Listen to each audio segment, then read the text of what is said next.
Son las 10 de la noche y es la hora de opinar. Hoy comienza la semana. Como todos los lunes tendremos nuestra mesa de debate con Héctor Aguilar Camín, Jorge Castañeda y Javier Tello. Esta noche vamos a debatir tres temas muy polémicos. Primero vamos a analizar el incremento de la pobreza en México y los programas sociales del actual gobierno. Después vamos a examinar la consulta que está impulsando el presidente López Obrador para llevar a juicio a los expresidentes de la República. Y más adelante vamos a platicar de la elección en Estados Unidos, sobre todo a la luz de la muerte de la jueza de la Suprema Corte, Ruth Bader Ginsburg. Así que quédese aquí en Foro TV, que ya comenzó la hora de opinar.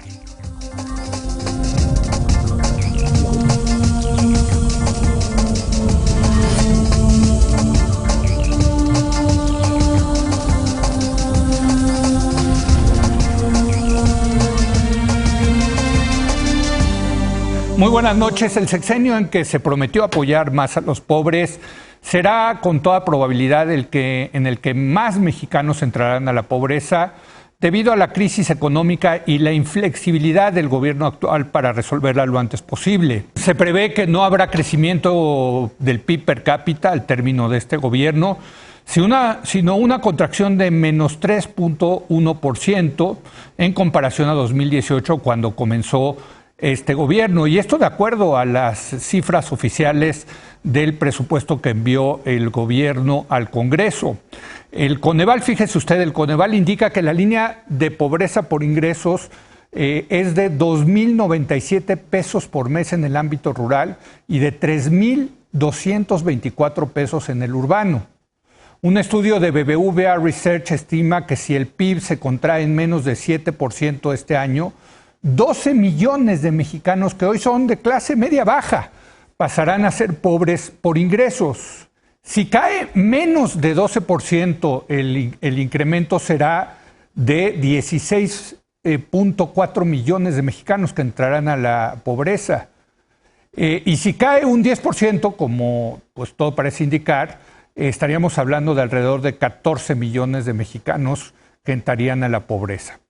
Eso en cuanto a la pobreza, pero también hay otra peor pobreza, que es la pobreza extrema por ingresos, que es de 1.169 pesos por mes en el ámbito rural y 1.637 pesos en el urbano. La misma investigación señala que si el PIB cae menos 7% este año, 12.3 millones de mexicanos que vivían en pobreza pasarían a la pobreza extrema. Son números muy duros, muy duros. Estamos hablando de millones de personas que entrarían a la pobreza y a la pobreza extrema. Y bueno, para debatir este tema y de si están funcionando o no los programas sociales del gobierno de la República, saludo como todos los lunes a Héctor Aguilar Camín. Héctor, muy buenas noches. Buenas noches, Leo. ¿Cómo estás? Jorge Castañeda, muy buenas noches. Hola, Leo. Y Javier Tello, muy buenas noches. Leo, buenas noches. Héctor, Jorge, buenas noches. Déjame empezar contigo, Javier, que no estuviste la semana pasada. Pues es un tema, ¿no? El tema de la pobreza, y yo creo que los números son contundentes. Esta crisis va a dejar millones de mexicanos en la pobreza y en la pobreza extrema. Sin lugar a duda, Leo. Creo que antes de la pandemia había dos principales cuestionamientos a la política social del gobierno. Había un cuestionamiento en cuanto a diseño, es decir, si todos los programas, los nuevos programas sociales estaban bien diseñados, bien pensados, al suficiente detalle, etcétera. Ese era un primer cuestionamiento, el de diseño.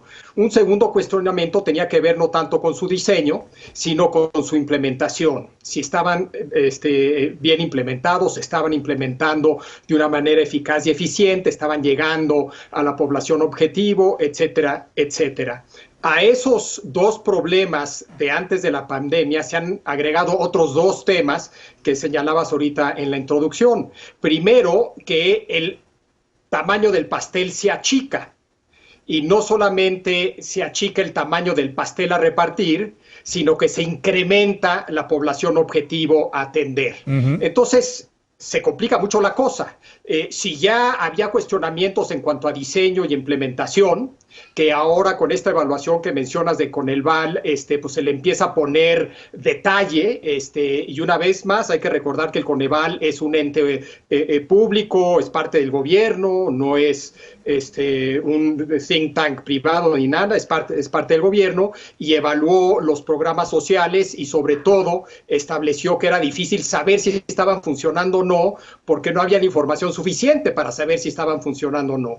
Falta de padrones o padrones incompletos o padrones poco transparentes, un problema de reglas de operación, en fin, hacen un señalamiento de lo que ellos consideraban generaba problemas para evaluar. Pero de lo que no hay la menor duda es que si ya se había achicado un poquito el pastel en 2019, pues se va a achicar un chorro el pastel. Y en parte como consecuencia de que se achique el pastel, pues va a crecer un chorro la población a atender. Entonces, sin lugar a duda, es un serio reto para el actual gobierno y todo parece indicar que el presidente sigue pensando que alcanza.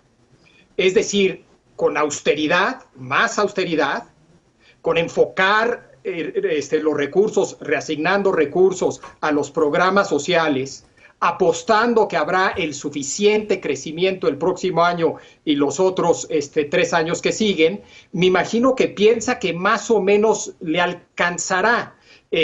Obviamente hay un supuesto de crecimiento que es algo optimista y también hay un supuesto de que los programas en efecto están bien diseñados y son eficientes y eficaces en cuanto a implementación. Entonces, creo que sí tienen un reto no menor por delante en este tema. Héctor, la revista Nexos de este mes le dedicó de alguna manera este tema, está dedicado este tema más bien al estado de bienestar y bueno, pues inevitablemente hay que ver el tema de la pobreza. Un dato, el gasto específico en los 17 programas dedicados a combatir la pobreza, los prioritarios del gobierno, solamente representa el 0.61% del Producto Interno Bruto. Dice la revista Nexos, son lloviznas en el desierto. Bueno, es una manera un tanto cuanto literaria de plantear la necesidad de muchos más recursos, infinitamente más recursos para este problema, que si ya era grave en México, el problema de la pobreza y la pobreza extrema, y en este sentido, digamos, la mirada del nuevo gobierno, el gobierno de López Obrador, estaba bien puesta en ese lugar, como diciendo que había que darle una atención prioritaria. Es correcto, sigue siendo correcto. La verdad es que el tamaño del problema de la pobreza con la pandemia y con la crisis económica, pues ha crecido exponencialmente, dan vértigo. A veces uno no puede seguir las cifras del tamaño que son. Cuando uno dice, o como tú acabas de decir en la introducción, que va a haber 12 millones más de pobres, 12 millones. Bueno, el total de beneficiarios actuales de todos estos 17 programas del gobierno, sin entrar en lo que dice Javier con mucho sentido de la implementación y la ejecución eficaz, los que están registrados oficialmente como beneficiarios de estos programas en Hacienda son 16 millones. Correcto. O sea, en 2 años, este gobierno, en año y medio, para ser exactos, este gobierno pudo incorporar a esas redes de programas sociales, independientemente de juzgar sobre sus calidades de los programas, a 16 millones de personas. Bueno, pues la pandemia y la crisis le trajo un contingente enorme de nuevos pobres, porque hay dos, Leo. Hay los que no eran pobres, sí. Si les quieres llamar clase media o no, es una discusión aparte, pero no eran pobres, no estaban considerados pobres por Coneval, y que van a empezar a ser pobres, sí. Y los que ya eran pobres y que van a empezar a ser pobres indigentes, pobres extremos. Esos dos grupos van a crecer, si la economía decrece el 10% que tú dices, van a crecer como en 20 millones de personas. Es decir, en el momento que el gobierno hace su mayor esfuerzo con sus programas para alcanzar a 16 millones, de pronto la crisis económica le trae 20 nuevos. Me parece que son unas cifras que repito que dan vértigo, pero que indican con toda claridad que si queremos una política de alivio a la pobreza, de asistencia a la pobreza, de inversión social en la pobreza, necesitamos muchísimos más recursos que los que está destinando este gobierno. Sí. Con lo que no estoy diciendo que está mal que destinen lo que destinan, lo que digo es que, pues un poco exagerada, pero la metáfora de nexos dice algo de lo que realmente está pasando. A un problema que ya era muy importante, al que le estabas echando unos recursos que de por sí eran insuficientes, ahora ese terreno que tienes que regar creció trágicamente, dramáticamente, y necesitas replantearte de verdad el asunto en términos de dinero, en términos de recursos públicos, en términos de políticas públicas, si quieres acercarte siquiera a las pérdidas que hemos tenido en estos meses. Jorge. Mira, el problema con todo esto, Leo, creo yo, y estando totalmente de acuerdo con Javier y con Héctor sobre la gravedad del problema y lo que los datos existentes nos dicen, es que esos datos existentes son muy relativos. El gobierno te contestaría, o los partidarios ilustrados de la 4T, y subrayo la palabra ilustrados, según yo, hay uno que nos acompaña la mayor parte de los lunes y pues como que se acabó, pero en fin, suponiendo que hubiera otros, lo que contestarían sería que justamente para eso están los programas sociales, que son relativamente nuevos, no se diseñaron para la pandemia, aunque uno o dos sí, en particular los créditos a las pequeñas y microempresas, los famosos 25,000 pesos que se dan, o se supone que se dan, el acelerar, el adelantar la entrega de parte de las pensiones o para los adultos mayores, etcétera, y que mientras no sepamos a ciencia cierta qué tanto dinero le está llegando a la gente y qué efecto está surtiendo ese dinero que le llega a la gente más necesitada, que puede haber perdido su empleo o su ingreso o lo que tú quieras, esta discusión está un poco viciada de origen, porque todos son estimaciones. Coneval, BBV Research, otros estiman esto con modelos macroeconómicos sin duda muy robustos, pero que pueden o no tomar en cuenta todo este esquema de programas sociales. Otros, los no partidarios, también ilustrados de la 4T, como el doctor Aguilar y un servidor, yo sí reivindico el término de ilustrado, Javier, pensamos que con todo y programas sociales no va a alcanzar, por las razones que decía Javier. Hay más gente y más solotes, si quiera, o más burros y menos solotes. Entonces, pues sí hay un problema ahí de coordinar el tamaño de las dos cosas. Pero no tenemos realmente datos robustos, no estamos del todo seguros de lo que estamos hablando. Estamos estimando, vaticinando, pronosticando. Me parece un ejercicio útil, importante hacerlo, pero eso es lo que estamos haciendo por el momento. Y me preocupa un poco que no tengamos, insisto, datos duros. Vamos a tener algo en noviembre, si es que en efecto el INEGI concluye el levantamiento y la divulgación de la ENIG, la Encuesta Nacional de Ingreso-Gasto de los Hogares, que en teoría se empezó a levantar en agosto, que se tiene que ser pública en noviembre, que nos dará algo de datos ya de la pandemia y una comparación muy sólida, muy seria con hace 2 años, hace 4 años, hace 6 años. Sí. Pero por lo pronto, por ejemplo, no ha habido la investigación de campo, ni de los medios, ni del Congreso, ni de los think tanks mexicanos, de ir a ver cuántos arbolitos se han sembrado. ¿Cuántos? Bueno, no en toda la República, en un estado. Bueno, no en un estado grandote, pues en uno chiquito. O cuántos ninis hay realmente. Mexicanos Unidos contra la Corrupción hizo uno, Mexicanos contra la Corrupción y la Impunidad, perdón, hizo uno sobre los ninis muy bueno, pero ya tiene 6 o 7 meses o más, casi un año. Entonces, pues sí estamos un poquito, pues adivinando todo esto. Bueno, sí, hay que decir que el Coneval sacó un documento que se puede encontrar en línea donde evalúa los 17 programas prioritarios del gobierno y sí saca conclusiones importantes, por ejemplo... Pero no en campo, Leo, no en campo. No, pero... No en campo. No en campo, es correcto, pero por ejemplo... no encuentran los famosos 16 millones de los que hablaba Héctor, que dice la Secretaría de Hacienda. Según el Coneval, pues no hay manera de contarlos porque no existen esos padrones, ¿no? Entre otros hallazgos.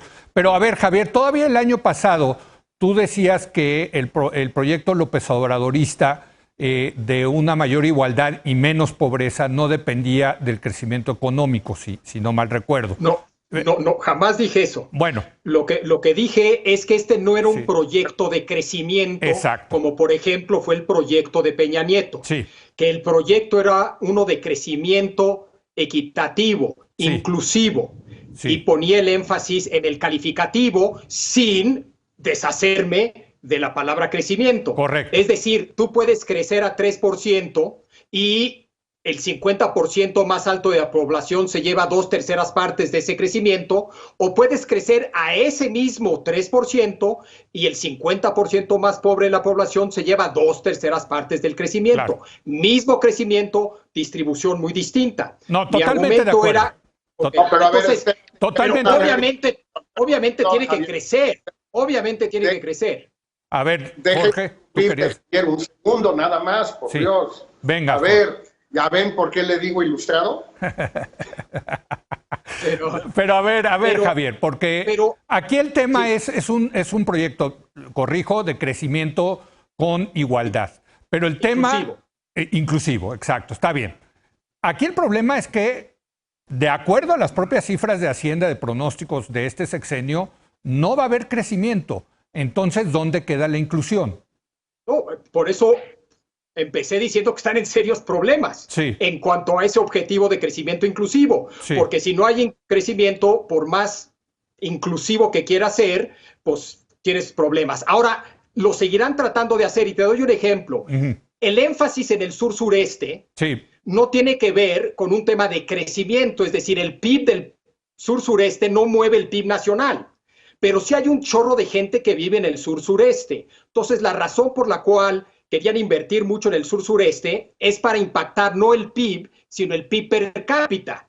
Entonces, siguen tratando de generar ese crecimiento inclusivo, aunque se haya achicado el pastel. Pero lo que sí deberían de hacer, creo yo, es obviamente, por lo menos en cuanto a programas sociales, olvídate de crecimiento, en cuanto a programas sociales, es darse cuenta que ante este gigantesco número de nuevos pobres y pobres extremos, conscientes, como bien señalas, Leo, en tu artículo, de que una vez que se cae en la pobreza es muy difícil salir de esa pobreza y tiene un impacto intergeneracional.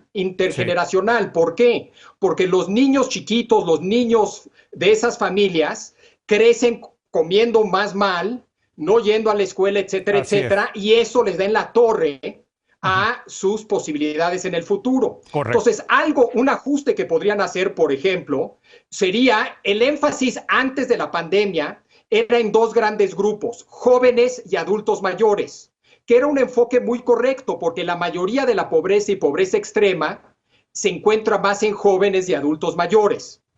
Tengo entendido que es lo que dicen los expertos. Entonces, tener programas para jóvenes y adultos mayores tenía sentido, independientemente si eran buenos, malos, bien diseñados, bien implementados, etc. No dejemos eso a un lado. Ahora, con un mayor número de pobres en una crisis económica, tal vez deberían de diseñar o improvisar algún tipo de programas para ayudar a los niños chiquitos de esas familias.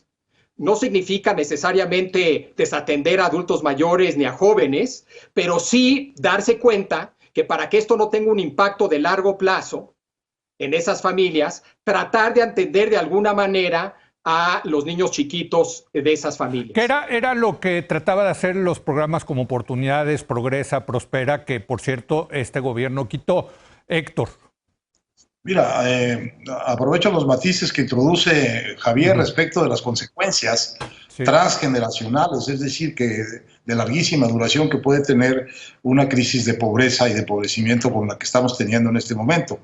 Pero yo volvería aquí muy a lo básico, siguiendo lo que decía Jorge.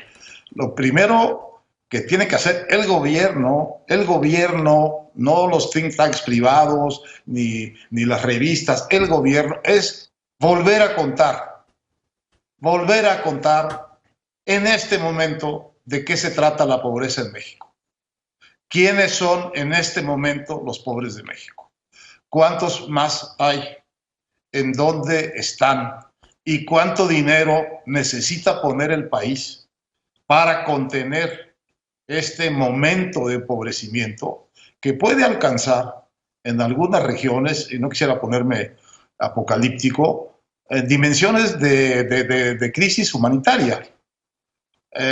Dimensiones realmente graves en regiones, en sectores, en familias, en comunidades, en donde la acumulación de la falta de ingreso, de la falta de empleo, de haberse terminado los pocos o muchos colchones, recursos que tiene la familia, que tienen los parientes, conforme avanza el tiempo, esta situación de empobrecimiento y de caerse de las líneas hacia las líneas de la pobreza es mucho más grave, porque la economía no presenta un horizonte confiable, sólido, en el que tú pienses que van a ser reincorporados estos mexicanos y mexicanas a la vida productiva. De manera que lo que yo creo que sí es de absoluta emergencia, en el espíritu mismo con que empezó este gobierno, es volver a contar, como dice Jorge, con rigor, con seriedad, de qué se trata, qué es lo que está sucediendo con sus programas y, sobre todo, qué es lo que está sucediendo con su sociedad, para actuar con mucha urgencia, con mucha responsabilidad y con el dinero que haga falta para contener eso que está sucediendo, que es infinitamente más grave de lo que podemos pensar, o puede llegar a ser mucho más grave si no le metes la mano, si no lo contienes, si lo dejas ir como para que se arregle solo. La verdad, vamos a tener aquí, repito, escenas, regiones, situaciones de crisis humanitarias puras y duras.